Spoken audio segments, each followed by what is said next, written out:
Hello, Midnight Muses here, and welcome back to my channel. This is another video that I have with Shawn here. I know I've been promising ever since the first one, because I definitely got the best feedback that I've ever had when I had him in my last one, so we are back.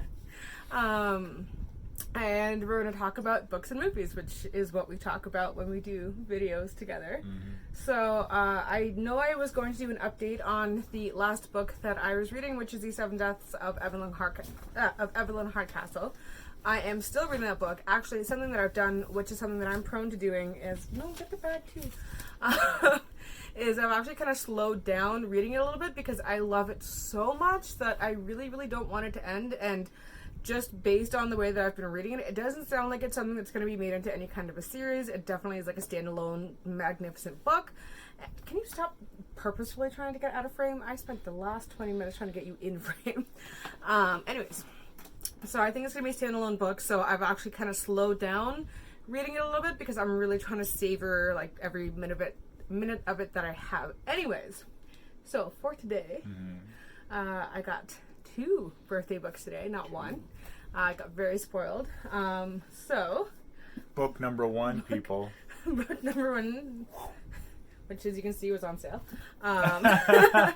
This, I want to kind of take the stick. I'll do it after. Anyway, so I got Alice's Adventures in Wonderland. You probably can't read it. It's like a black on black, really cool thing. Well, it's technically black on black with a bit of gold.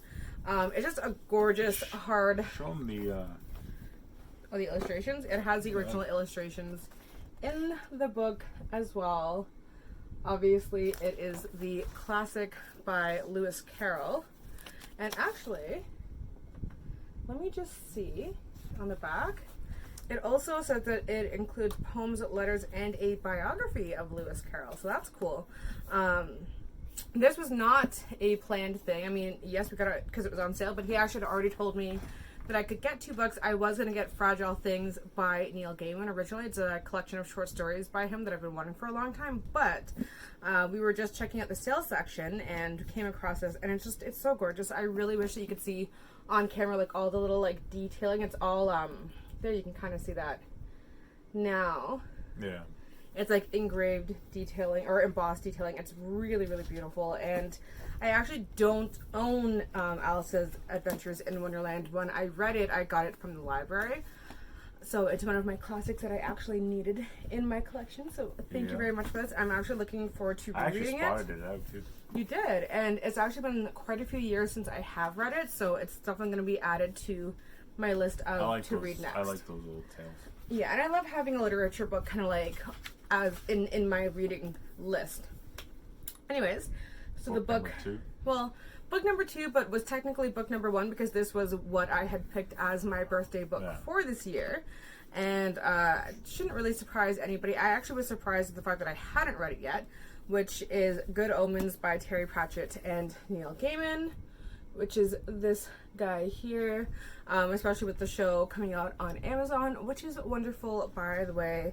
I realized that, hang on a minute, I actually haven't read that, and so we popped in and picked it up, and I'm so happy. And it's a paperback, which I love. He doesn't love paperbacks so much. I really love paperbacks because to me, paperbacks are my reading books. They're the books that I really just like, I don't know, I read them over and over again. I like having hardcovers.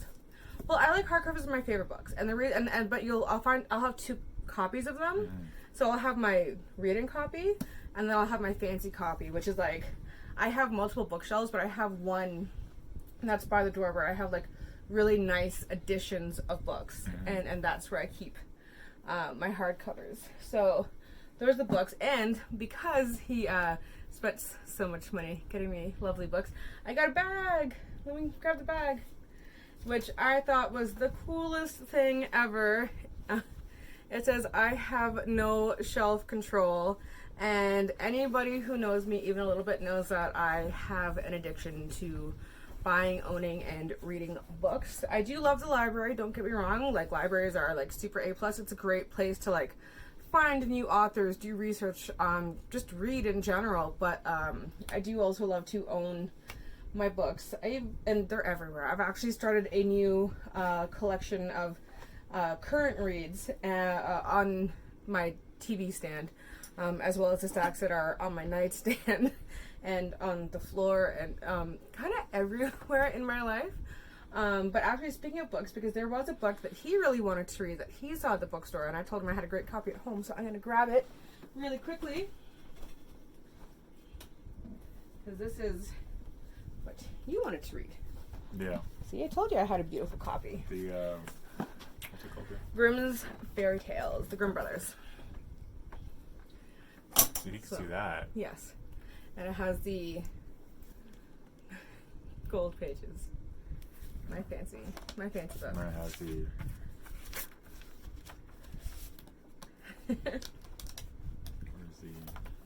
It doesn't have any illustrations. It doesn't have illustrations in it, no. Oh. It's the original stories. They didn't come with illustrations. Well, most of them didn't. But he actually hasn't read the old fairy tales, and one of my favorite courses that I took when I was in college was folk and fairy tales. So I'm very, very big on them. I've read all of them, so I told him this would be like a fun thing for us to read together.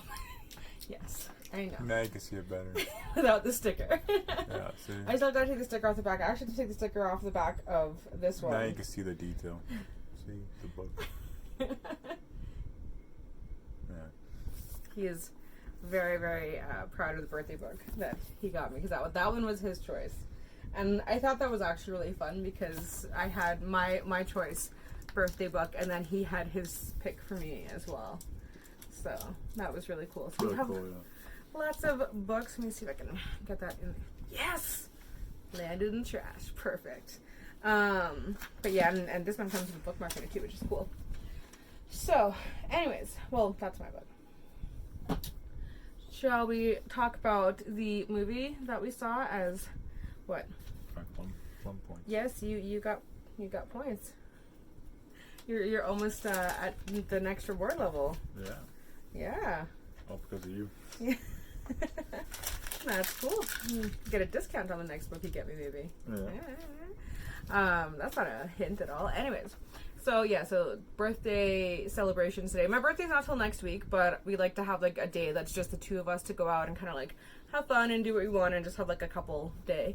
Yeah. So we had birthday book, which was part 1. Yeah. And then part 2 was birthday movie. Yeah. And we were talking about how, we would love to talk about movies, especially because he is more of a movie guy than a book guy. Yeah. So what was the movie that you took me to see tonight? Once Upon a Time in Hollywood. The new Tarantino movie. So we're not going to throw any spoilers into talking about it because it did just come out this weekend, and that would not be nice for us to do. But yes, it was great. 3 hours long. It is a very long movie, so maybe don't get a pop and make sure you pee as much as you can before you go into it. It's crazy. It was as long as Endgame. I think it was a couple of minutes shorter, but like barely. But we also saw through the credits of Endgame on the off chance that we're going to have an after credits scene. Like, usually Tarantino movies are not 3 hours, like 2 hours and 40 minutes or something. It was 2:45, yeah. I don't know. It's very rare for Tarantino to do a 3-hour movie. You sound so deadpan about it, like it's a long movie. It was a long movie, man. Like, when I left the theater, I was like, the hunger, like, hit my brain quick. Yes, you were very hungry. I was just like, my body was just like, dude, you just sat for 3 hours. Actually, it was really funny because he was really dead set on going out for dessert after the movie, and I'm like, you're not going to want dessert. You're going to want to have actual we food, ate like a real something meal. before the movie. Yeah, but I had a big steak, and then I felt very full into the movie, and then coming out of the movie, I was just... Yeah, but we went shopping before the movie, too, so it wasn't like we ate and went to the movie, and then you were starving after you ate. We went shopping, then we went across town to the movie. It's like, yeah. Anyways, we're not talking about the movie at this point. Now we're just talking about transit and how long it was and how hungry you were. Anyways, but the movie itself was absolutely amazing. It is definitely a classic Tarantino movie. If you don't like gore or any of that kind of stuff, I would say maybe don't watch it. Because it's classic Tarantino. That's what he does. It's definitely one of his best for sure. It was absolutely fantastic. I like that it had the feel of an old Hollywood movie. Yeah. Like, it did not, when you were watching it, except for the very end where, like, some, like, straight-up Tarantino stuff came in, it really felt like you were watching a movie from that time. Yeah. Oh, yeah. Like, yeah. It's really hard to describe right now because I'm just still blown away by it. but everybody was on point. Like Brad Pitt was on point, Leonardo DiCaprio was on point. Even Al Pacino was, for his little part in the movie, was pretty good. But like she was saying, from the beginning to like towards the end, it's like this whole like, not to spoil anything, but like it was like a slow burn. Yeah. It was like a slow burn. I mean, it is kind of hard to spoil a movie that's about, 1969 Hollywood, and to do with, Charlie Manson and the family. Yeah, right? like it was a slow burn, and it really felt like you were just on the edge of your seat. Like, where's the classic Tarantino shit? But when it happens, it's kind of like it catches you by surprise a little bit. But it was done so well that it was worth that part, I guess. Worth waiting for. Yeah. Yeah. But everything was amazing. Like, the way it was shot, the car scenes, the dialogue between Brad Pitt and Leonardo DiCaprio, like, were amazing. Like, and it's like there's so many little things. It's like, the little scenes and Leonardo DiCaprio crying. The Bruce Lee stuff was and pretty the Bruce funny. Lee scene. Actually, it's really funny. And the dog and. Actually, something that I really liked about it was that he just kind of chose two random people that could have existed in that time. Yeah. And built a whole storyline around it, as people that lived in like the neighborhood of Sharon Tate. Yeah. And he kind of did his own spin on it. Yeah, so it's not. So you really, it's like watching what happened in that time from someone else's perspective. Still stay true to the facts. Well, okay. It's Tarantino, so to a degree. Well, like, not when I say facts, not facts, but like he stayed true to what happened, I guess, to some degree. But then he also had his own spin on it. Well, that's exactly it. It's classic Tarantino. He never does. He doesn't. It's not a historical movie. Like, for anyone who thinks that you're going into like actually watch what happened. No, but like if you've seen with the family, you're not going to see that. But you're seeing a classic Tarantino movie. If you've seen Charles Manson documentaries, you have an idea what happened. Yes, there's a lot of like little bits that were like, oh yeah, that's definitely something that happened back then, and I kind of like that. Sharon Tate. Yes. Like you know who she is. Yes. When you see her, she looks exactly like almost like the original person. So they look pretty good. Really good. Like so. There's a lot of like things like, oh, yes, I know this. Yeah, they got names and descriptions. I know and all this. That kind of really so like, if you've seen or know anything about the Charles Manson stuff, you'll watch the Tarantino movie and like, oh yeah, I recognize that. Yeah. I know that. Yeah. So it's not a historic film. Historically accurate. Yeah, historically accurate. Yeah, but it's still has those truth elements to it. Well, I think basically what it is, and the reason why we're kind of like having trouble explaining it is that to a point, it actually is quite historically accurate, and then it goes like straight Tarantino. Yeah. So I don't want to say what happens, why, or whatever, but like that's why we're having like trouble describing it. And also, as I said, we don't want to ruin anything. We don't want to go into any kind of like details of anything. But it was, oh my gosh, like there were parts where I just could not stop how loud I was laughing. No, it was so good. Man. Like it just so good. Like it was so good. It's just so hard to describe it, man. It's just like, even like the little actress that like Leonardo talks to for a while is like the kid. Yeah. Like there's just like so many like small bits that you just went on like. It was really good. Definitely worth watching. Yeah, it's definitely on his top 5 for sure, man. Though again, I do want to like reiterate that if you are not a Tarantino fan, you're not going to like this because it is very much a classic Tarantino movie. Yeah, like if you like Kill Bill and Glorious Bastards, Reservoir Dogs, Pulp Fiction, like you will love this movie. If you do not like those movies, do not watch this movie because you will probably really hate it. Yeah. Especially since it is kind of like Inglourious Bastards in that way where it's like historically accurate for a moment and then it goes wing. Yeah, that Tarantino. But I loved that.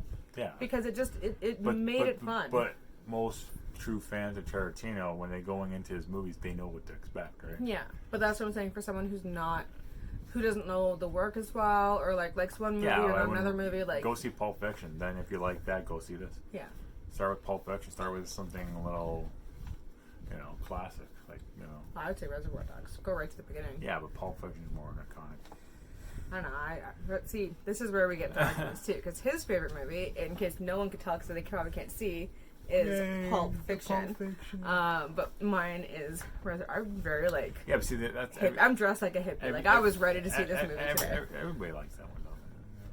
I didn't say that I don't like Pulp Fiction. I just said that my favorite is Reservoir Dogs. I like the first one. I know, but I like that movie too. That's my second favorite. But just like I just feel Pulp Fiction kind of like outdid that movie in so many ways. Yeah. From dialogue to cast to everything. Like Pulp Fiction is his baby, man. Like that was like when you went from his first to Pulp Fiction.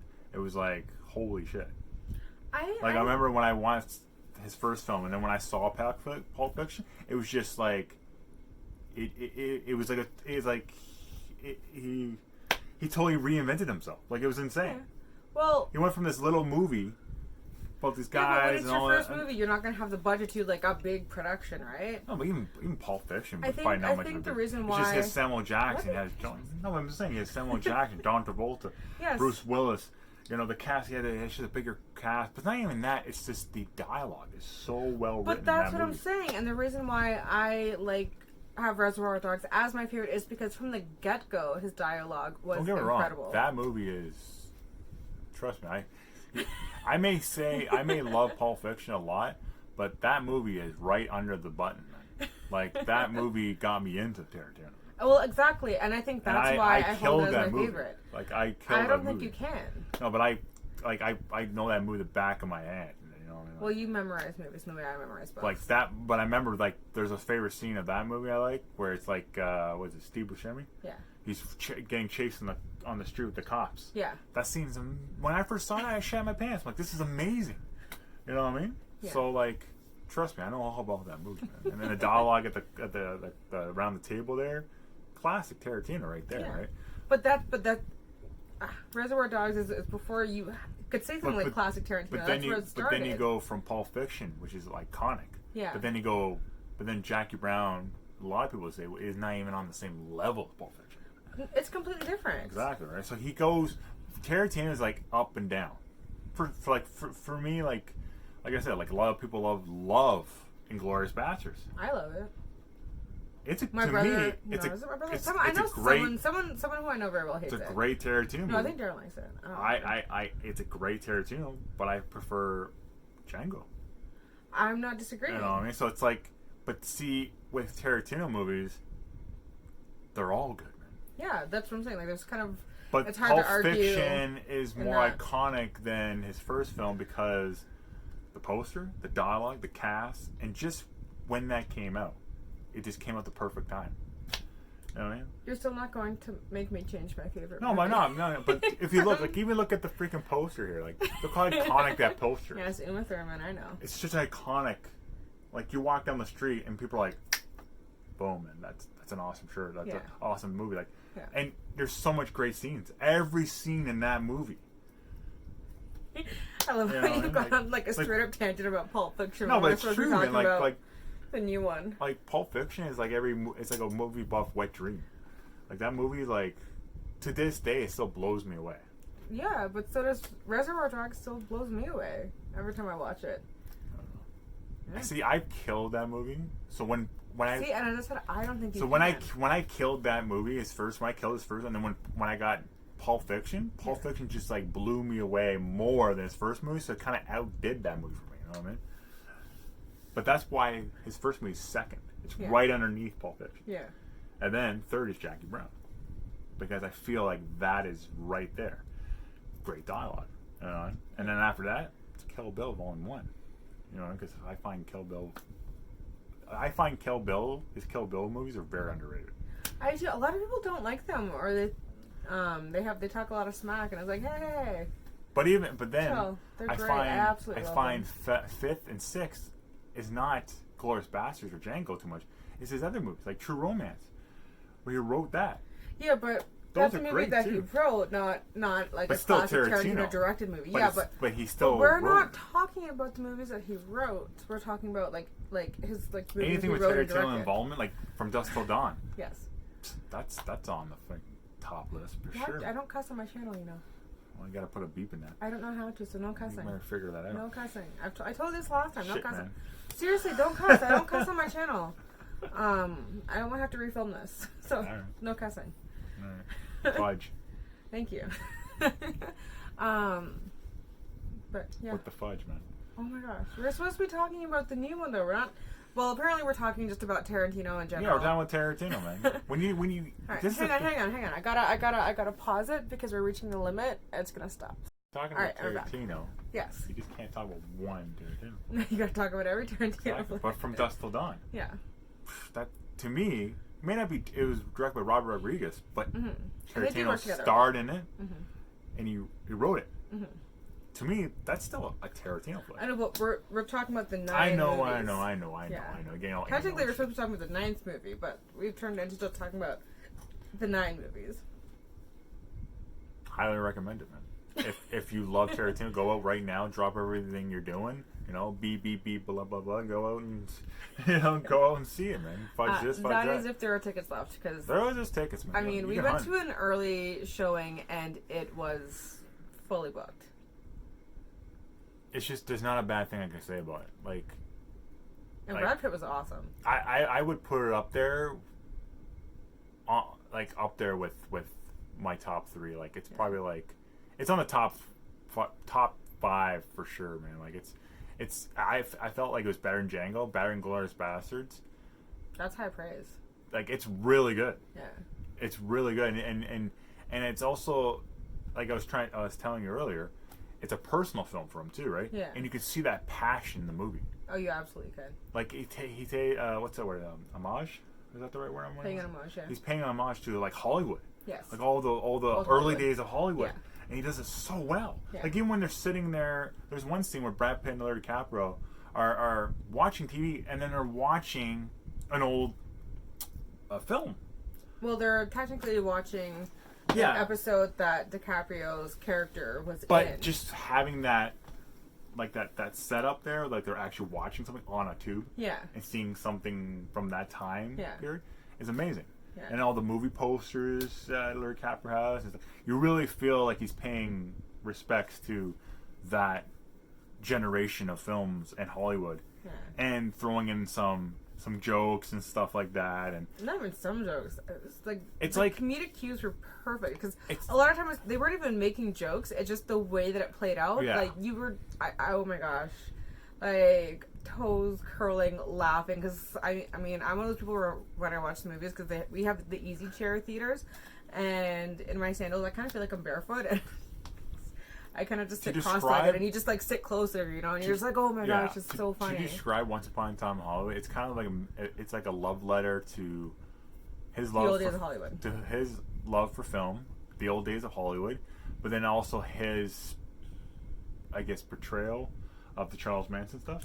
Well, no, or his Tarantino spin on it. His own version. His own spin on it. Because it's definitely he smacks that in there. That part's not even remotely. But again, not all of it. But it's a good part of it. Some of it is, some of it's not historically accurate. He blends that, and then he blends that, and he smacks them together. Yeah. To this whole roller coaster ride. Yeah. Oh, it's like Charles Manson's here on the sidelines. Yeah. Like, we know who. Like, when you see Charles Manson, like, oh, that guy. But then you're so distracted on Hollywood and Leonardo DiCaprio and what's going on in Brad Pitt character. But when Charles Manson, he's kind of like, okay, we know him. Oh, he's right there.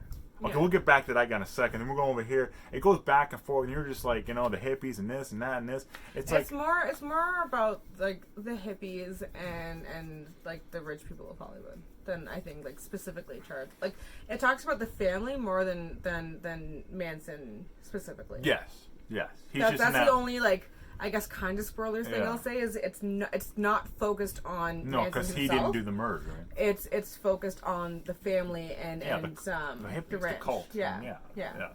That's and then Hollywood. Yeah. But he puts it together in such a way where it's kind of like, this is what I think of Hollywood. This is what I think of the Manson thing. Here's my film on it. That's what pretty much it felt like. It was like a love letter. I was like, here.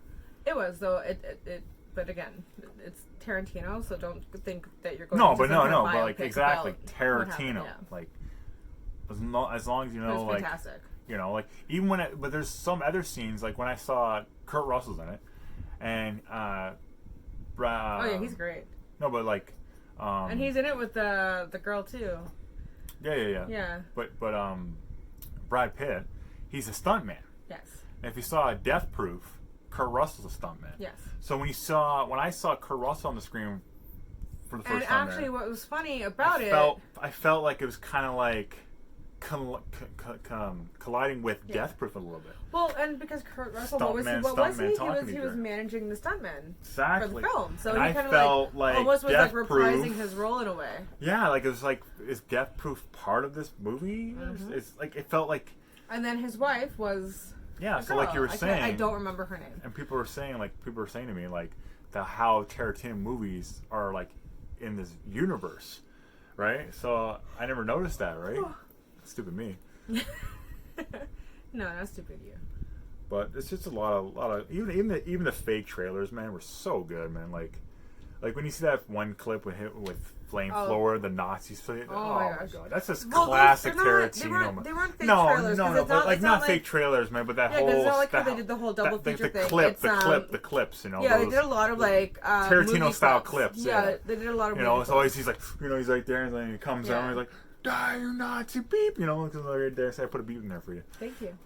I'm gonna be the beep guy. Okay, you can be the beep guy. Just pay me to do beeps in all your videos. Well, you keep telling me that you're going to edit my videos, and then you don't edit my videos, so no cussing. Takes time, man. Yeah, well, I know it takes time. Yeah, it's another one of the things that he'll do when we get our place. Anyways, back to Tarantino. But yeah, it's just as a long-time Tarantino fan, the masterpiece. Go see it. It's hands down going to be the best movie this year. Yeah, that's my opinion. It's gonna be it is the hands to me. It is the hands down. The only other movie that'll come close for me, because the new Terminator. It looks amazing. We're not talking about that right now. We can talk about that in another video. No, this video they just need to know that. Oh, they need to know. They need to know that that's coming, and that's going to be. They need to know how I feel about the film this year. That's great, but we'll do that in another video. This video I already had to stop and restart this video because it's when you long. Talk about films with me, we're getting into the half-hour mark at this point. But yeah, the only thing that come close to this movie, I think, is the new Terminator. That's just me. But again, we haven't seen that yet, and. Different directing, different everything. I much prefer Tarantino movies to Terminator movies. It's not in the same ballpark, man. They're different completely, but they're, in terms of preference, that's my preference. Right? So, you're just going to stare at the screen? No, I just don't want to say to that. Well, you're more into, like, the cyborg thing. I don't really find cyborgs interesting. All I'm saying is, for me, the only other movie we're supposed to be talking about Tarantino. Why are we now talking about Terminator? We'll talk about Terminator in another video, I promise. He will lead the talking in that video because that is. No, I'm just. I like Terminator, but not like the only other movie to me this year that's gonna come close. Okay, we'll do that in another video. We don't need to talk about a whole video. This video is birthday books and Tarantino. That's it. Yeah. One thing that disappointed me was no Tarantino scenes. He didn't do a cameo. I didn't see it. I didn't notice it. I know. Maybe he did. We weren't paying attention. Because he usually does do a cameo. Most movies does a cameo. Yeah. Anyways, that was different. Yeah, man. Maybe we were just so focused on because oh my gosh, it was a very, very big ensemble cast. So it was kind of like when you think that you've seen everybody in it, it's kind of like, oh, hang on, and there's that person and that person. Like there's a huge ensemble cast. And it's a movie that I definitely want to see again, just because it's a must-buy for me. It kind of like takes your breath away almost watching it because there's so much going on that I do kind of want to watch it again, just to really enjoy like just every little bit of it. It's a must-buy for me. Yeah, but anyways, we're both getting tired. I keep yawning. Don't can you make me yawn when you do that? Yeah. Anyways, so we are going to cut it off. It's funny because he's like, "How long is this video going to be?" He didn't want to film for very long, and here he is. Rambling on about Tarantino for 20 minutes, so enjoy. Anyways, somebody's gonna do it. Oh my gosh, we've been talking about it all day, and we've been listening to nothing but like soundtracks in the car from yesterday. So yeah, Pulp Fiction soundtrack. Not just Pulp Fiction soundtrack. Pulp Fiction is their soundtrack. But we weren't only listening; we were listening to all the soundtracks. Yes. Yeah, including some dialogue. Anyways, thank you so much for watching our second video together. Also, I did tell you guys earlier, but we are now engaged. My ring's moved off the side. There we go. Nice and pretty. That's fun. We're getting married. I don't think I'm going to do any getting married videos because I'm not that kind of person. That's just weird, man. If you really, really want to know what that process is like, comment below and I'll consider it. But honestly, we probably won't. But I do look forward to doing many, many more of the book/movie review videos because I do really enjoy doing these. Anyways, thank you all so much for watching. I will probably post this one tomorrow because I posted one today already. Alright, but yeah, hope you all have a great night, and I will be back with some kind of makeup-y related video next week. Alright, bye.